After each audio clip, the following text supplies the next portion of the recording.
Today I will talk about how can you fix this problem or know how you can do that on your uh, Dandaman app. So all you have to do, so you just click here on settings, click on it here.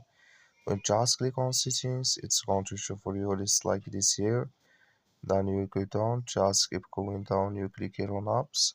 Come to apps list here, so then here you're looking here for Dandaman app.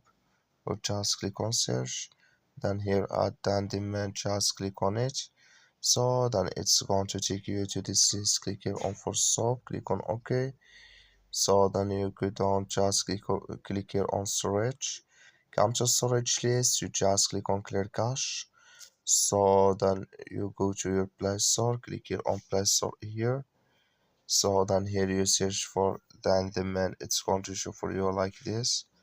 You will find here if this click on it, then it's going to work with you. That's all you have to do. Thank you for watching. Don't forget to support us by liking, subscribe.